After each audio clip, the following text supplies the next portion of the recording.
Hello everyone, and welcome back to our series on this lovely helicopter flying stuff. As I've been saying before, at this point you should be pretty comfortable with getting things started. You should be pretty comfortable with hovering. Again, you don't have to be perfect at first. When I was first learning to fly myself, there's a lot of things I don't do well, and I've got well over 100 hours now, and I still little things that I don't do well. I'm okay with that as long as you're operating things safely. Let's go ahead and get started. So today what we're going to do is we're going to be dealing with takeoff, and we're also going to be dealing with something called translational lift and what they call hover taxiing. Now, one of the things, a common misconception with helicopters is the concept of just go. Now, if you're just flying for fun, of course, you can just go if you want to. That's perfectly acceptable. Keep in mind, in the real world, generally that's kind of dangerous because there could be somebody overflying or something we're not aware of. And of course, air traffic control is out there to get you. So what we're going to do today is we're going to look at hover taxiing as well as the two different styles of takeoff. So let's go ahead and get going. Now, we've already done our hover test. We got all that set up. Everything's looking pretty good. Wind is behind me, which means we're going to have to taxi a pretty long distance today to get us going. So fortunately for us, we've already done our hover test, so we know the exact percentage when the helicopter is going to unstick from the ground. So what we're going to do today is we're going to practice taxiing. So now taxiing a helicopter is exactly the same thing as taxiing an airplane. The only difference is we don't touch the ground. Now, there's a couple things you're going to want to watch out for when you're taxiing the helicopter. The first of all is when you are taxiing downwind, the weather vane effect is going to have a very strong tendency of making your helicopter want to take off. The other thing you're going to have a problem with constantly is going to be the concept of the helicopter wanting to go. Now, what I mean by that is once we hit a certain speed in a helicopter, we hit a point called translational lift. That's going to be the moment when the helicopter is going to produce so much lift, it actually basically is just going to go. Now, that's a really, really fun concept for us because when we're taking off, we can take advantage of that translational lift to use less than full power to get airborne. The downside is when we're down here taxiing very, very careful off the ground is that if we have that situation happen to us, we're going to get airborne properly before we actually get to the point where we're actually going to lift off from. Now, as I'm kind of cruising along here, you can see we got a little bit of a crosswind. Exact same kind of stuff. We don't want to go too high. The classic thing I was always told is you never want to be in a position where if your engine stops, that the helicopter crashes. So always be thinking about that. Now, I see starting to pick up a little bit of speed here, so I'm just going to hold my nose back just a little bit. And yes, I have no assist turned on. Somebody was asking about that previously. Again, they're much, much more fun when you fly without the assist. It's kind of like the BMW thing. Shut off stability control, I swear. So now we're completely downwind of the wind. I'm not going to take off from the end of the runway. There's just no reason to today. And you see how we just start getting going a little bit there? You don't want to go too fast, especially in a little helicopter. When you start really ripping down the runway, the problem is, like I said, it's just going to take right off and we're going to be above the trees before you even knew it hit you. So at this point, my collective is constant. My cyclic, which is that nice stick between your legs, is being kind. And I'm just kind of looking out the window and kind of getting a feel. One of the problems we have here is we're really, really working our engine pretty hard because of our speed and the fact that we're not really taking advantage of incoming air for the purposes of lift. So what I'm going to do is this looks like a good spot. One of the mistakes people make is they try to turn right away. You don't want to do that. Instead, what you want to do is you just want to lift the nose up just a little bit to slow down, then take your turn. It is very tempting to go into that corner and just rip it real, real hard to the side. If you do that, you're going to find yourself airborne again. So be very, very cautious with that. So again, what I'm going to do is I'm just going to gently tilt the helicopter and kind of hold. We're going to check for approaching traffic. No approaching traffic. We're going to make our call. A helicopter 6-4 is taking off runway 27. So we're just going to make our way onto the runway. And now here's kind of the fun part. We are currently a crosswind situation. So when I kind of bring myself a little bit more like this, there we go. The wind is coming right off my left-hand side, which means as I'm compensating, when I come to bring my helicopter straight, it's going to cause us to basically kind of jerk off to that direction. No, not like that. It's being snapped up is the real technical term there. You guys need a more mature attitude. So what we're going to do is we're going to come swing ourselves up, and we're going to be real careful with this turn because what's going to happen with the helicopter is that headwind will grab us, and it will tend to do things to us. So I'm going to go ahead and carefully reduce the collective as I'm rounding this corner. Whoop, kiss the ground there. A nice little jerk of a lag at the last second there. And now we're ready for takeoff. So there are two ways to get the helicopter airborne. Now, the first method is what they call the short takeoff. The second is one more conventional variety. The conventional variety, what you're going to do is you're going to apply just enough collective here, which I've done, and go ahead and just tip the helicopter forward. Go ahead and gently tip the helicopter. That's enough. That's plenty. And what we're going to do is we're just going to tilt the helicopter. I'm not touching the collective. And what's going to happen is in a few moments, translational lift will kick in and watch the helicopter. I have not touched my controls other than holding them in place. Do you see how the helicopter just whoosh and went?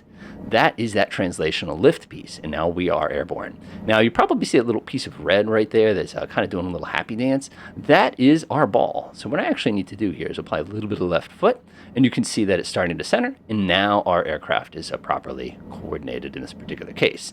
And that's it. We're on the way. I haven't done anything dramatic. I've just basically, tapped the thing. I just tilted the helicopter forward, and now we're exploring a lovely Wyndham here. Now, one of the fun things here is when we turn on a helicopter, most pilots, the kind that fly fixed wing, immediately push the left foot as they tip the controls. You don't need to do that. As a matter of fact, you're basically going to leave the controls where they were as you enter your turn. Now, with helicopters, one of the things everybody is tricked by is when we come out of a turn, like when I start tilting myself like this, you're ready to press the right foot again. Don't. You just need to leave the feet where they are. It's kind of a new thing. The other thing, too, is as we come out of our turn, the lift that was making us go up, or to the side, I should say, is now the lift that is going to make our little helicopter actually start to go back up again. So as you come out of that turn, if you leave the collective alone, that's fine. Just remember that you're going to have to push the cyclic forward. Another fun thing that I'm doing correctly here, I'm sure a couple of you probably picked up on it, is the fact that I'm in a left traffic pattern. I'm at the correct altitude for my traffic pattern. I'm just at the wrong position. I should be taking right turns.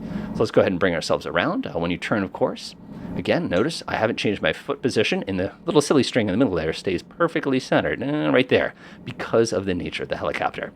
Now, here's one of the fun things that people struggle with. So we come around, again, we're just here to demonstrate takeoffs today. We're not doing anything too excessive as far as maneuvers. I'm going to start lifting the nose up just a little bit, and I'm also going to reduce my collective. There we go, a little bit of left foot. Notice when I reduce my collective that little string in the front started going nuts. And I'm just going to go ahead and back my collective off some more, and I'm just going to hold the nose like this. Now watch what happens. Remember how we had translational lift a minute ago that made it so that we had the ability to kind of get that free little takeoff here? Watch what happens in reverse. Getting slow, airplane stall. Well, you're watching a helicopter start to stall as well. Notice how we're entering into the yellow region of danger. Still feels like we're pretty safe, but look at my vertical speed. Notice, we don't have a vertical speed indicator. This helicopter is dropping like a rock. I have not touched collective. All I have done is reduce my forward speed. So now the scary thing is if I tip my helicopter forward, give myself just a tiny bit of collective here, you can see that we almost smacked into the ground. And by the time everything had caught up to me, that would have been bad. Another concept we have to watch out for is what they call vortex ring state, which is probably not going to happen to us today because we're such a tiny helicopter that's pretty lightweight. So let's go ahead and pop this thing back into our little position as if we're going to take off again, and we'll take a look at the quick takeoff. Now, the quick takeoff, I struggle with this helicopter a little bit, just because of, those little delayed controls, like those little tiny micro movements that you have to make in order to keep this thing steady.